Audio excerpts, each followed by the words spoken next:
Welcome everyone to Learning with Belvista Studios. This is an opportunity for us to connect with people that we respect and admire in the industry and be curious about projects they're working on. And I'm really excited today because my guest, Nathalie, we met because you were a participant in our human-centered design cohort. So we knew nothing about each other until one day we opened Zoom and hey presto. And the one thing I just want to start with is I want to recognize you, first of all, because you really embraced human-centered design. You were an established instructional designer. You had your own process. It was going well, but you stepped up and said, I'm going to try this for myself. And I remember through the cohort, you were like, you had your ways of doing things, but you were like, just really unlearning your own process and kind of ripping it apart and going, this thing that I do already is awesome, then this part of human-centered design can make it better, or this was a gap in my process and I'm going to now adapt it. And I just like, I think it can be really hard to change your ways because they were working for you. You were already successful as an instructional designer, but you wanted to step up and adapt. And I think that's really awesome that you did that and you have reaped the benefit. So like, I just want to recognize you for unlearning to your own stuff and being open to changing your ways, and you've just like gone next level, which is cool. So I'm going to really quickly summarize a bit of your journey and then we'll get into the discussion. But I feel like I was looking at the notes from the cohort and all the things we discussed and the challenges you were facing back then and what we were working through, and then just the results that you've kind of shared and the wins of your journey so far is just really inspiring. And I think it's a great case study for people to just listen to and see what is possible for them. So quickly, I will summarize. So you came, I remember, I'm not going to talk about the project just yet, but I remember one day, the first one, you held up the manual. It was like gigantic. And we were like, oh God, like, yeah. So she's got one of those clients that's like, let's turn this manual into training. But then through the human-centered design process, which we'll get into, that kind of like sat over to the side, which is cool.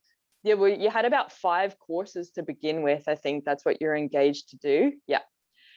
And then, so the journey and wins that I'm aware of through you doing your thing, working with your client, embracing the human-centered design process, you actually went from 5 courses to 5 more. So that's like 10 courses total. I remember your feedback from your stakeholders was really good. So you had these SMEs, but they were like, oh yeah, like they really got into like, we want to solve this problem right, and we want to do it right. And I think that came from the workshops and stuff that you were running. Your training, I think it was a bit clunky and not happening consistently with the organization you were working with, but you started to get wins in terms of they became more efficient with training their learners. A news organization has picked you up and wants to report on basically this. So you're doing it in one state, but they're like, oh my God, this is amazing. So they're going to kind of cover you. That's incredible. What else? You have started a podcast as well based on like the particular, because you're kind of trying to niche yourself into this particular training solution area. And so you started a podcast on that. And I think that's really incredible because it makes you more empathetic to the clients and the learners that you're going to serve, which is awesome because you can just do better for them because you're really embodying what it is that goes on, the challenges of the industry, the challenges of the people that have to actually do the training. And also you're going to carve that niche as you're like this authority in the space, which sounds like you're kind of developing that authority and credibility to then go from one state in the US to potentially other states using you as like the role model for how this training should be done. So it's like, holy shizzle, which is amazing. And I think some of the things that I looked back at from like your learner journey was around, and why I think you're getting these wins, which we'll dig into deeper because you'll probably be able to share more of why you're having such success, is the mindset. Like, and I think this summarizes a lot of the videos that we talk about at Belvista Studios, is like, be curious. You don't have to have all the answers. You just need to extract the information and be an expert in a process, but not the subject. So that's one thing. We focused on getting the need to know, not the nice to know. And I think that was a really, like, when we saw that manual and you're like, look how big it is. And it was like so heavy and stuff. And like, I know that your training moved very far away from that. So that's really cool. And also going from like actions to decisions, as opposed to information-based courses. And I remember one of the sessions we did a role play, like that brainstorming one. And I can't remember what it was, but you and the cohort were trying to keep me alive when I was like trying to bash down a door to, I don't know if I was like a SWAT team or something. You're trying to train me in actions and behaviors. And I think I died a bit, but so we did the brainstorming. Then what else? We did success statements and learning objectives. And I think there was one point where you said like you were feeling overwhelmed, but the success statement and your learning objectives really held you accountable to go, no, this is what I'm focusing on now. It's not all the other things out there. It's just this.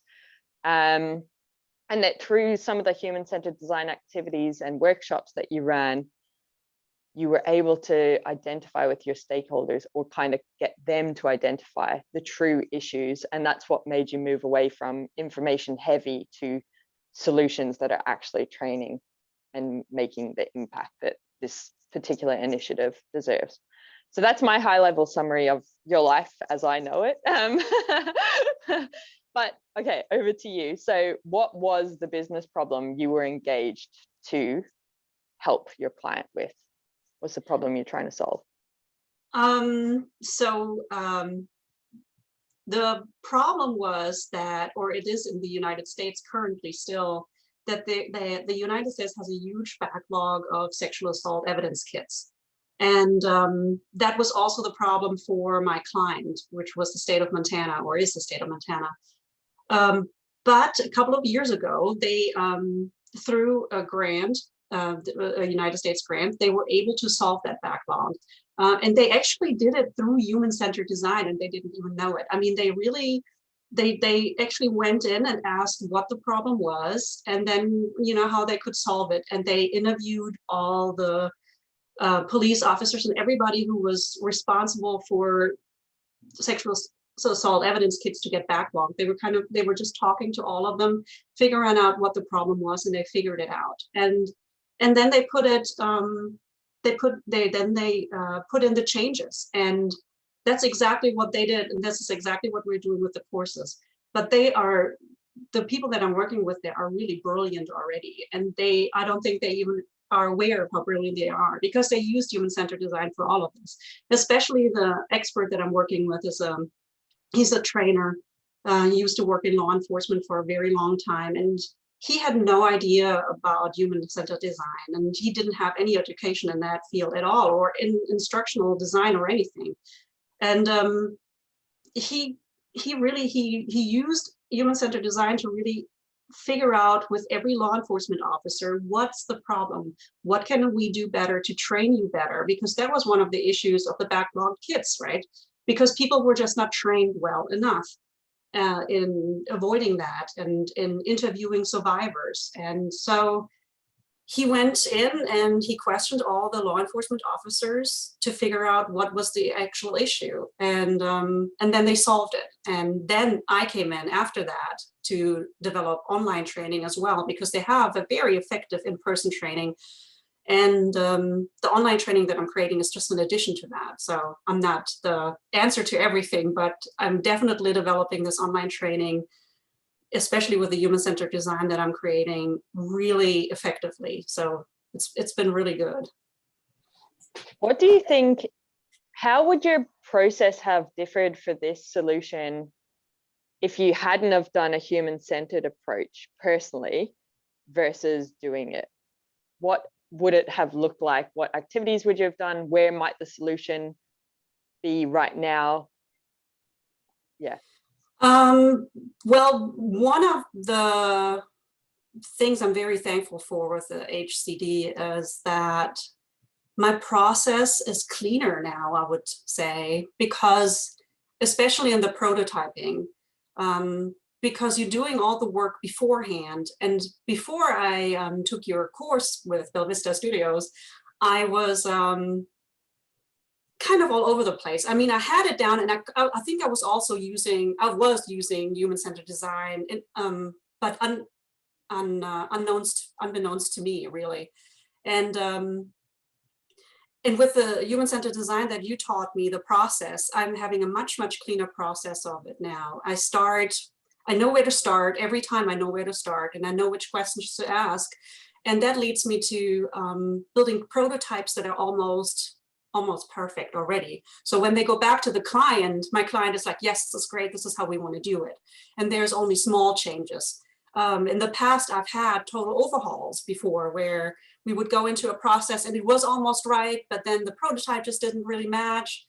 And so with this project now, I'm almost always nailing the prototype at the first try. And we just have little changes of sentences here, sentence structure or whatever, you know. So that is really helpful. And it makes a better impression on the client too, right? I mean, because they do see me interviewing everybody, and they are aware of all of this and the discovery phase and the interviewing phase and everything. But when I come back with a prototype, they're impressed, and that really reflects, you know, that makes me look very good. Yeah. Wow. Yeah. When you say prototype, what are the prototypes that you're sending to a client? What do they look like? My first prototype is always just a script. So I have ideas and I write the script out, and then there are sections of the course, which is the script is kind of the course. And then there will be sections of the course that I say, you know, this would actually be great as an infographic instead of putting it into the course. So we might mention it in the course, but we actually make it more into an infographic. But this is really how it is. I first just write a script, and then they read over it and we agree on it. And then I start building the course and make it visual. Yeah. And that's literally a Word document. So you're kind of just getting literally a Word document. Yeah, that's exactly it. Yeah, because everybody has Word. And so I'm done, you know, you don't have to make it super complicated, you know. And you don't want to, in my experience, you don't want to overwhelm the client immediately with graphics either. You kind of just want to you do want to nail the script, in my opinion, because that's really what your delivery is going to be. Yeah. Well, not really. I mean, the delivery is going to be imagery mostly, but if you don't nail the script, then the images don't make sense either, right? I mean, you have to kind of nail it both. Yeah, and they build on each other. But I think we're the same. We focus on the content, don't get excited about the look and feel or the graphics, because we need to get the behaviors, the actions, like the content right first. So we do separate that process as well. So in the past, have you gone from like multiple reviews, it sounds like, down to like maybe just 2 or something? Yes, absolutely. And even in the beginning, when I first started with you guys, I mean, that's exactly when I was building the first 5 courses. And the process was already pretty good because my client, I was extremely lucky, or I am extremely lucky because we're still working with each other. But my client, they were already amazing. Like I said, they didn't know it, but they were already using human-centered design. So they really took a lot of work off of my shoulders. Yeah. But those 5 courses, they were a little bit more unorganized, I would say. Yeah. And then now we're building 5 more courses. So all in total, we're building 15 courses now. And yeah, the process has become much smoother. But I think it's also kind of like for me, in the beginning, I always thought this was just a birthing process, kind of like, right? When you first start out with a client, you kind of have to grow with each other. But I think I haven't started with a new client yet, but I'm really excited to be able to start the human-centered design right away with somebody and just see the difference in how this melts together and how smoothly it might work right from the get-go. Yeah. So if you get a new client that you haven't worked with before and they are they've never done human-centered design, what would your first couple of steps be? So they're like, we need a project, we need training on X, we want you to help us, now what? Yeah, definitely the discovery phase. I mean, I would definitely try to figure out what the problem actually is. Like, why do you need the training in the first place? what are you doing right now that is working and what is not working? And then we can build on that. But that's exactly how I would do it. Yeah, that's cool. What when you do your interviews, so who are the people you're targeting for the interviews, and why do you choose those people? So it's always my subject matter experts, and then they are usually choose the law enforcement officers that I talk to. And they choose them because of their responsiveness to training, because they want to learn. And then they also always choose one of them is always somebody who's a little bit more problematic, who's a little bit who doesn't learn as well as the others, or a little bit differently. So I have a couple of who are very visual learners, and then this one guy who was actually not, and it was actually very interesting. Yeah, and so we kind of get together and brainstorm then, and yeah. That's cool. I like that you're doing that. You got like kind of standard learner, and then throw something in there that's going to challenge. Yeah, and it kind of helps you validate your solution. Hey. Yeah, yeah. The only thing that's been a little bit problematic so far with the HCD is, of course, you can't actually be there with them and see them in the field when they're learning or when they're doing something. And I don't think that's ever going to happen within my field, because I wouldn't want to intrude on a sexual assault survivor and be there while they interview the sexual assault survivor. However, I have been able to join a classroom through the Zoom, and that was really amazing. I was able to sit in for like 2 days straight and just view them as they were learning in class. The same kind of content that I'm teaching them now online, they were learning in class. And that was really, really worth it. That was wonderful to see. Yeah. How did you get into that training? Was it you that suggested it? No, it was the training part. I would have suggested it, but I didn't even know that was an option for me, because I wasn't really sure how closed up this was going to be, the classrooms. But my training partner, my subject matter expert, he actually suggested it. He was like, hey, do you want to sit in? I was like, definitely. And don't ever pass up on chances like this. If you ever get to sit in, don't ever pass up the chance. Just make the day, make it happen. And it was really, really cool. Yeah. What do you think what did it open your eyes to, or what insights did you gain from that?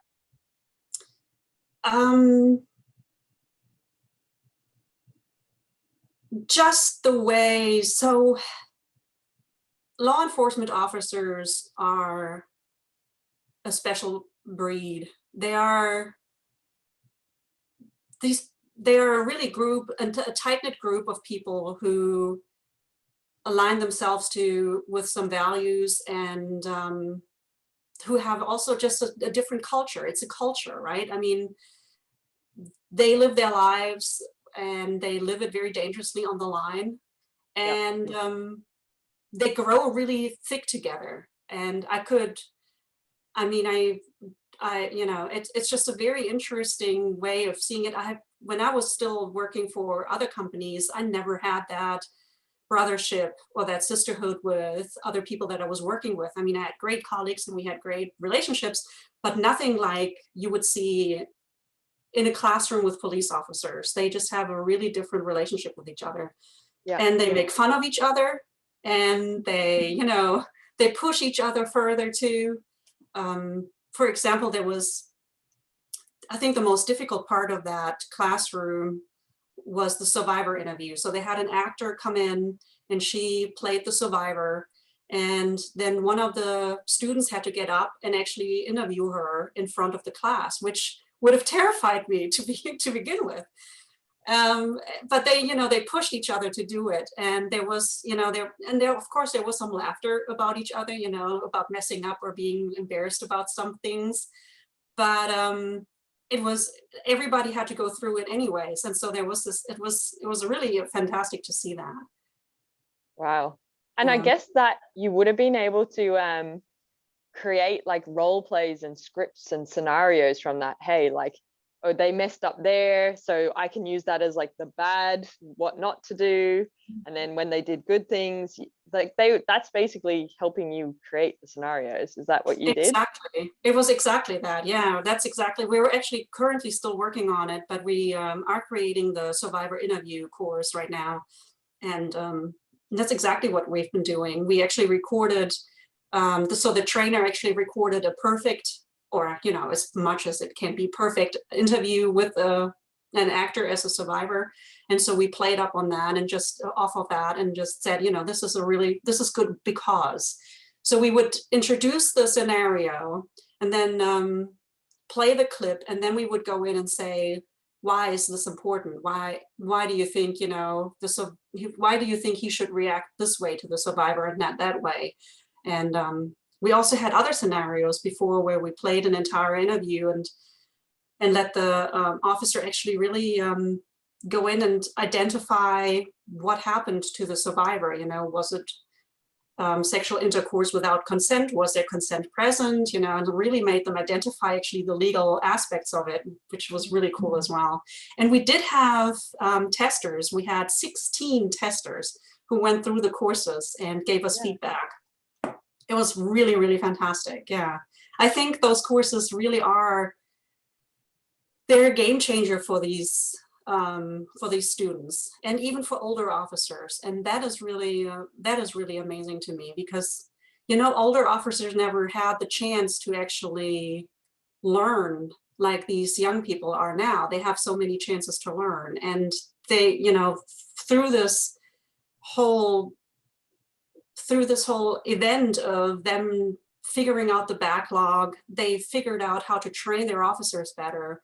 And they're pushing this through now. And I really think in the long run, this is just benefiting everybody in the state, not only the police officers, but also, and most importantly, the survivor, who are finally going to get the treatment that they really, truly deserve.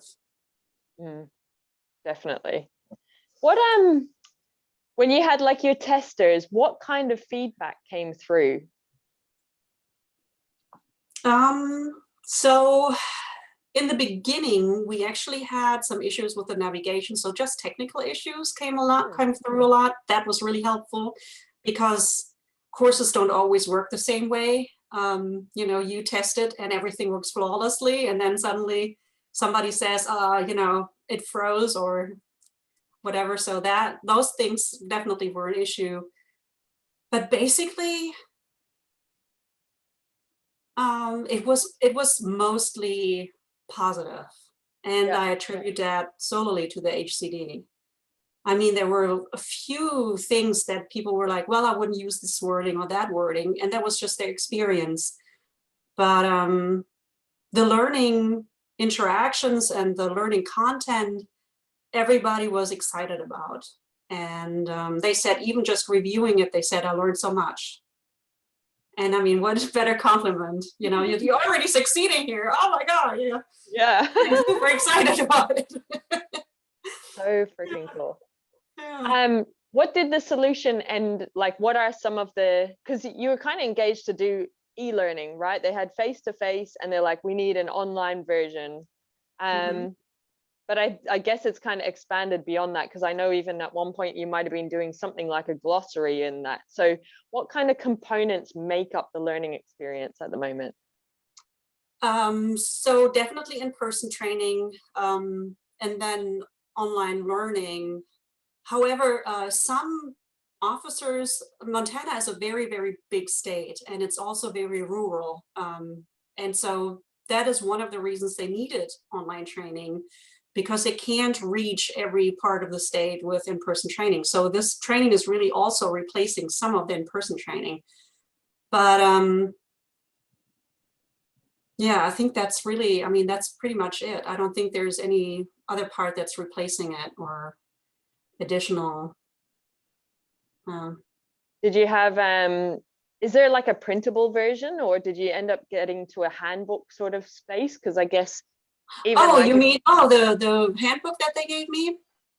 Yeah, and just like even on the job resources, like to help them embed it later on, or job aids. Was there anything like that that came out of it? Yes, we've created a lot of infographics that they can hang beside their desk. For example, it's not always easy to remember. I mean, it should be, but it's actually not always easy to remember what consent, for example, is. They had difficulties with that.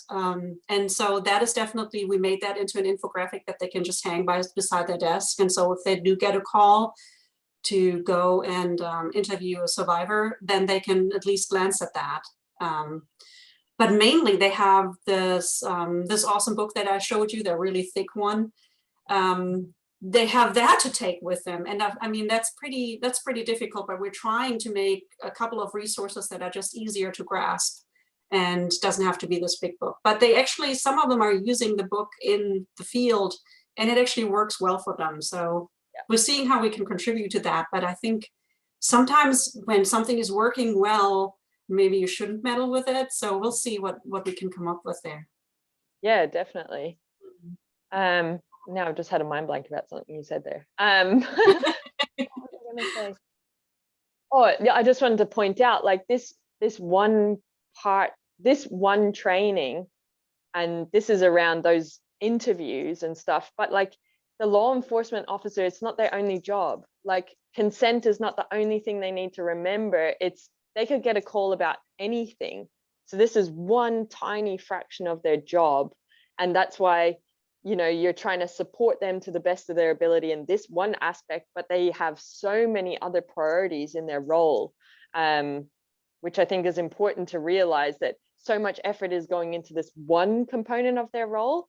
And I guess that's thinking about the return on investment, because it has, like you said, such an impact on the life of the victim, and then the victim, or the survivor and their loved ones and the people around them and the community as a whole. So it's really interesting to consider it from that perspective. Yes, that was also something that really caught me off guard, really. I mean, I really wasn't aware of it in the beginning either, but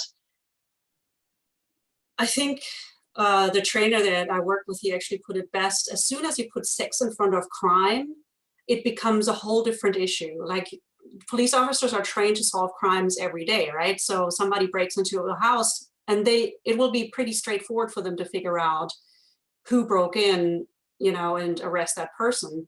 But as soon as you put sex in front of crime, everything becomes more difficult, because now you actually you're actually put into a situation as a police officer that you're also unfamiliar with mostly. And then your vocabulary changes too, right? You suddenly have to break out of fear and also of maybe just ways you were raised, and have to actually use very sensitive words. And you're talking to somebody who you could very easily re-traumatize, and that has happened. And then you're also working with your own prejudices.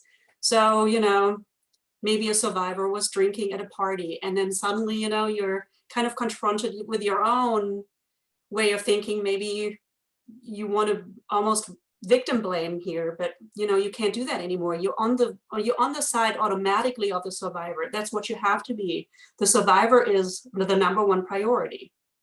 And you have to understand that as an officer. And that has not always been the thinking.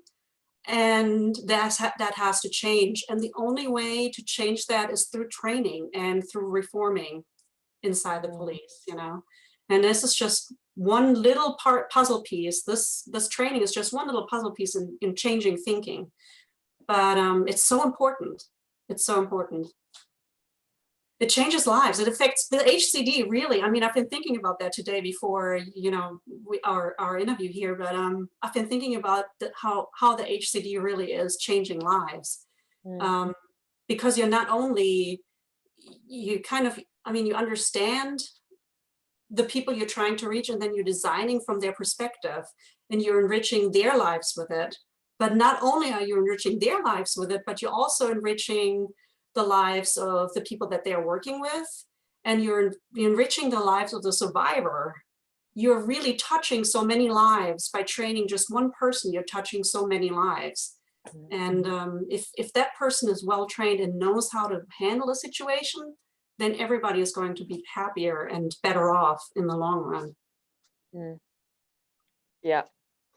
Yeah, it is incredible. And I think like mindset is a hard thing to do. You know, you're changing, or you use the word reforming, you know, how people, it's bias and things like that. That is hard. Have you had any particular activities or strategies that you have applied in your solutions to help with that mindset shift that have been particularly effective? Yes, we have an entire course actually on trauma, on survivor trauma. And that is a huge part of that mind shift, because if you don't understand how differently people are experiencing trauma, then you don't understand how to talk to a survivor, because every survivor is going to experience trauma completely differently. It's not always going to be somebody completely melting down crying. It's also somebody who might be actually doing the exact opposite and just be laughing.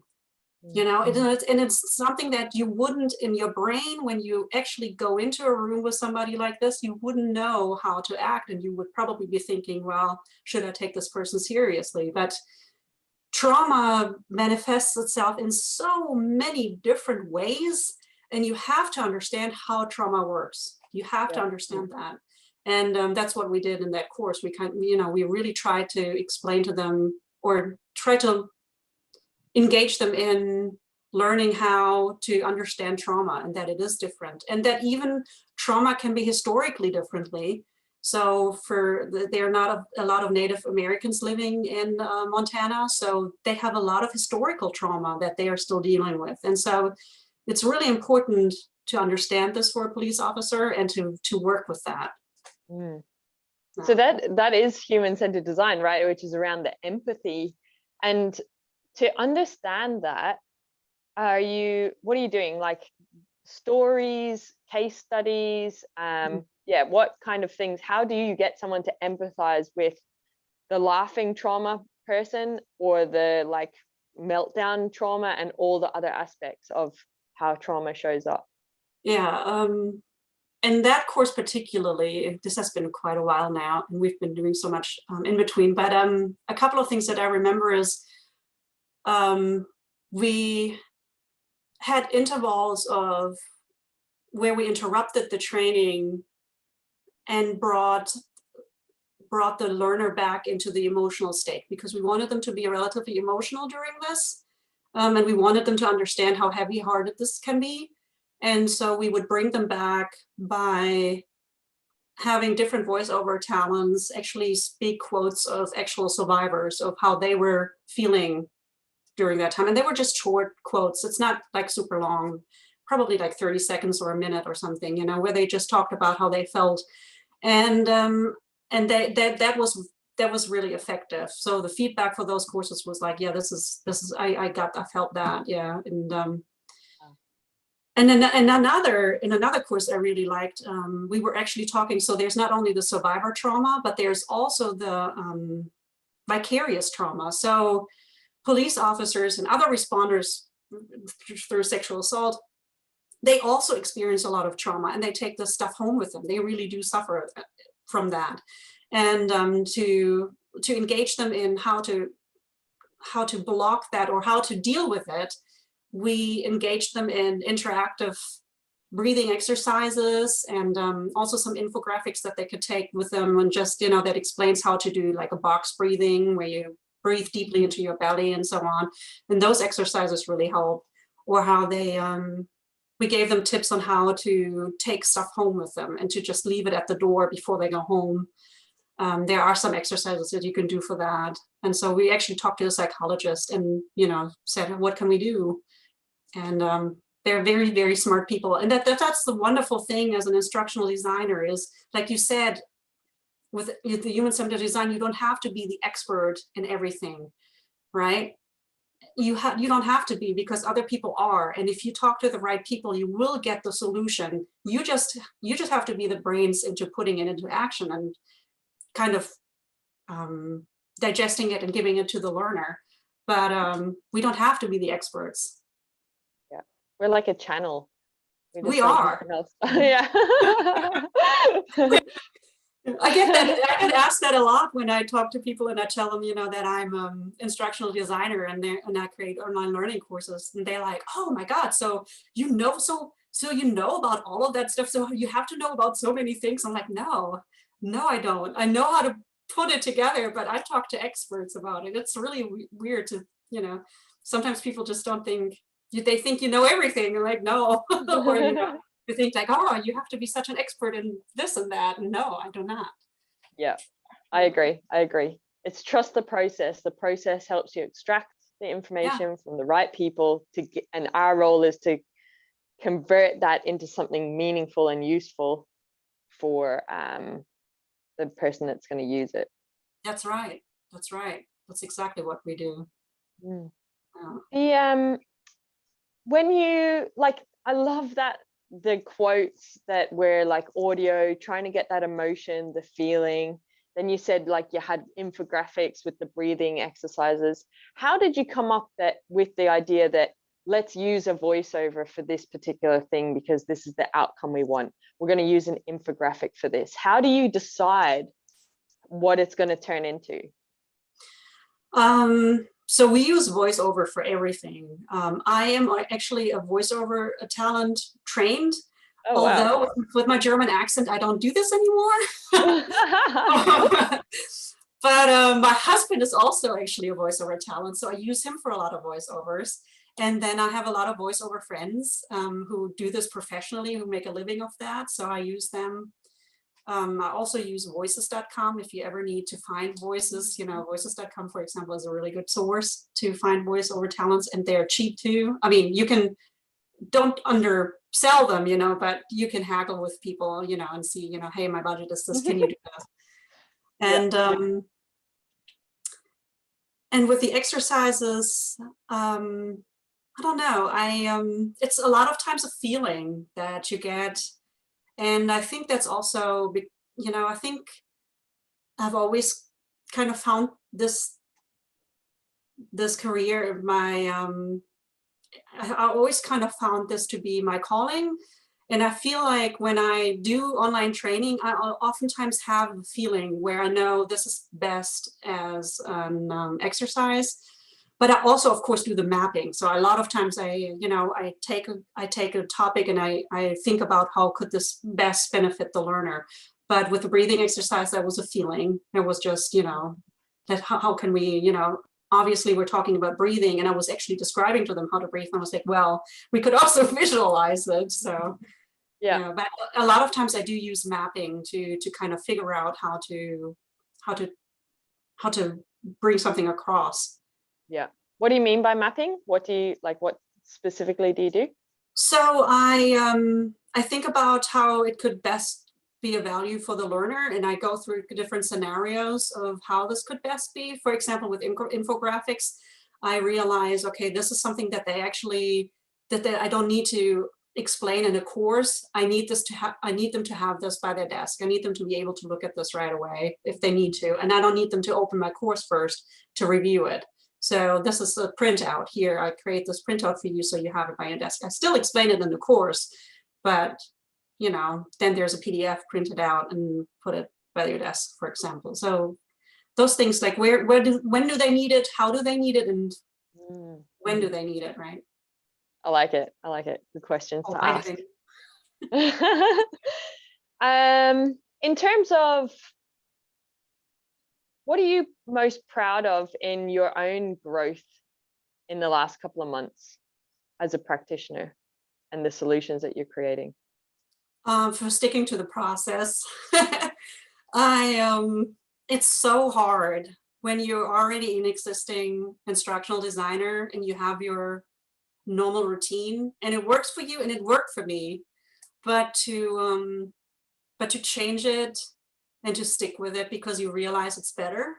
It's a little bit, it goes against your ego a little bit. It's just a little bit of a pain because the joy over it is much, much bigger than the little pain, but you do have to admit to yourself that you weren't doing as well as you could have done.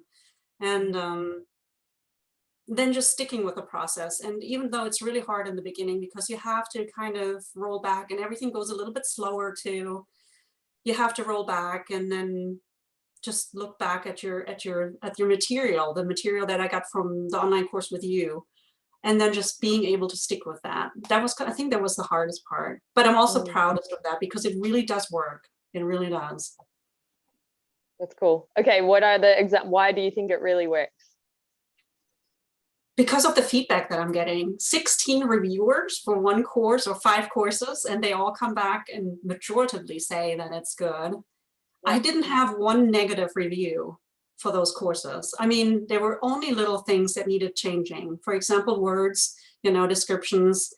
I really don't remember anything that stood out where I had to go back and redesign anything. There was no redesigning. The only real big part was the navigation. I had to change something about the navigation, and that was the biggest part, and it took the most time. But once I figured that out, it was easy. So, and that's all on me. The navigation was all on me. That had nothing to do with the HCD. Well, I guess actually, because like it's a continuous improvement process. So what will you do next time so that something, because I know navigation can be a pain in the ass when you have to change it at the end. So what like will you 10 do courses next time? too. Yeah. What will you do next time so you don't have to change something like that? So the problem with the navigation was that we did not have reviewers right from the get-go. Not as many. We had 3 or 4 reviewers, but they were all so into the material already. They had been working with me so closely in developing it that they were blind to the navigation because they were already aware of what was coming. So I cannot say enough how important it is to have reviewers who have never seen your course, who see it with very, very fresh eyes, and you know, who will be blunt and say, oh my God, this is so annoying that I can't go forward or backward or something, you know. I mean, they were really blunt about it, and it was like, oh shoot, I need to really, you know, do this better. That's why I had to go back. And so in the next time, I will immediately have reviewers, outside reviewers. And I'm a one-person show too here at my company. So I don't have even, you know, employees that I can ask to take a look. And even, I don't know if they would even necessarily have been able to catch it in a lot of ways, because obviously also they were in the material way too much. Yeah. So fresh eyes is everything. And you don't need to have 16 reviewers. Obviously, that's why we're doing it too. But we just wanted to make completely sure that the police officers were getting everything they needed. So yeah. Yeah, that's cool. What do you have in terms of the activities that your process? What are your particular activities that they're non-negotiable? You're like, I have to do them because they just are so beneficial to me or to the solutions that I create. The interviews, for example, the survivor interview, that wasn't, I mean, we all knew immediately when we even started talking about it, we all knew that's how it was going to be, that we had an interview that they were listening to or that they were working with in an interactivity. So that was definitely clear. Another one was,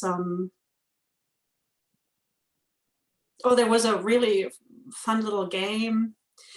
There wasn't like I think it wasn't in an introduction course, either in the introduction course or in the legal considerations. So we have a course that was called Legal Considerations, that where it was. And it's, no, it was not. It was a different course. Anyways, there was an interaction where we took, I think there were 20 beliefs that people have of sexual assault. For example, oh, if she wears a short skirt, she deserves it. Stuff like that. And we made an interaction. So we broke up, there was a pretty long course, and we broke up the course through having this gamification once in a while, where it was like myth or truth. Is this, you know, and then we gave the little scenario, and then the learner had to kind of like say, oh, this is a myth or this is the truth. And I wish I had a way to figure out if they're getting it right or wrong, but I don't. This one's going to be, they're not going to do any scorn or anything. They're not going to collect the results. So unfortunately, I will never know if they knew the difference. hopefully they did know that that was not, just because a woman wears short skirt, she does not deserve it, obviously. So Yeah. But it was a cool interaction. It was a fun game. Yeah. Nice. What else have you been learning and adding to your toolkit recently that is benefiting you?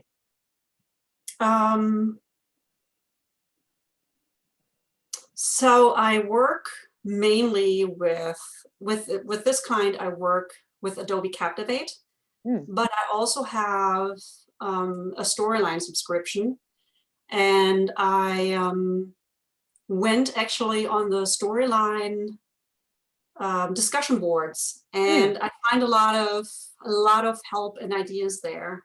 They are much more, they're really engaged. The Storyline community is a real community. They're really amazing. And so I found a lot of inspiration there. I also remembered something from our class that we were doing with you, and you and your coworker brought up some really great resources, Behance and something else. I can't recall, but I had never used them before. And so I've been using them a lot for inspiration. And that's what I do a lot of times when I have an idea in my head, then I will go and try to look for it online, because the great thing is you do not have to reinvent the wheel. Everything has already been done before in some form or fashion. And if you have an idea in your mind, you can go on forums, and there are people who are willing and loving to share. And then you can take that idea and turn it into your own, because you're not stealing, you're just inspiring yourself. And that's what I've been really taking advantage of a lot lately. Wow, it's incredible. I'm so like, inspired. Yeah. It's cool. It's nice to, because like we get it, human-centered design in our team. We're like, why do people not do this? And then you kind of go, oh, maybe we're living in our own bubble, and does it actually work? But then it's so refreshing to hear you applying your process and the things that you're doing and the impact that it's having. I'm like, oh my God. And then it makes me go, we got to make sure we do more of the things, like you're reminding me of certain things. And I'm like, oh God, we got to make sure we do that in future projects as well, because sometimes you become stagnant, right? And you're like, oh, it's similar to a different another project we've done, so let's just kind of shape it that way and recycle almost. But then you're like, no, like we need to connect with the humans. Like it's a different context. It might be similar, but it's different. Like let's really empathize. And then the inspiration of like, how can we solve this in the most meaningful and impactful way? Going out and looking for those like inspiration things as well. Like, so yeah, this is cool. I agree. And I think with the HCD, I think projects can be very similar. And hopefully I will be doing a lot more of these projects in the future. And I'm also a little bit worried about, is it going to be, how am I going to separate, the courses that I'm doing with this client now from making them different, so the other client doesn't feel like I'm just copying and pasting. Yeah. But I do believe that the HCD is going to help with that, because you're working with a whole different new set of people. And although the problems might all be the same or very, very similar, especially in the field that I'm working in, the background behind it is going to be different, and the state is going to be different, and the people are going to be different. So I do think the HCD works in that way. It helps you develop the training and fit it to the people that you're working with and nobody else. Well, other people could probably benefit from it too. Saying they couldn't, but anyway, I don't know. Yeah, that's cool. Is there anything else you want to share? No, I don't think so. No, I'm super happy with it. I really am happy with what I've been doing, and never, I mean, maybe my message to everybody will be never stop learning. I mean, even if you feel like you're settled and you're doing really well, and I was feeling that. I mean, when I found you on Instagram and I saw the course you were promoting, I was immediately drawn to it, because it had, I mean, how could you not be drawn to something that says human-centered when you're working in a human-centered field, or should be thinking that way, So keep your heart open to our possibilities, and it might change your life. And working with you has been definitely changing my life. I mean, you know, also working with you in regards to my business ideas. You're a very savvy businesswoman, and I've been mentioning you a lot with my friends and family. And just the idea you gave me with the podcast. I mean, you didn't say start a podcast, Nathalie, why don't you? But, you were just like, you know, you got to find a way to put yourself out there, and you got to find a way to emphasize and to include yourself in the subject area. And podcast was just something that came naturally to me because I have a background in radio and television. So that was for me immediately a natural go-to. Yeah. And I hope it works. I don't know. We just started, so I'm having a huge problem with promotion now. I just don't know how to market myself. It's so hard, but yeah.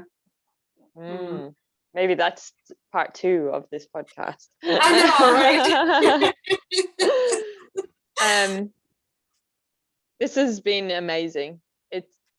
I can see in yourself anyway that you are proud of like the work that you're doing and the impact that you're having and the feedback that you're getting. And I do just want to also recognize you for that, because we have such an important role as instructional designers, and a project such as yours is very meaningful and important in the world, and for it to be done right is just necessary for humanity, you know. So be proud of yourself. It's incredible what you're doing, and the stuff that you've shared today I know will inspire the people that are watching this to do things a little bit differently, to make sure that they're getting similar results for the things that they're doing for themselves and also for their learners. So thank you for sharing your journey and the amazing ideas and your process, and inspiring other instructional designers. I think as instructional designers, the greatest disservice we could do to others is to bore them to death or waste their time.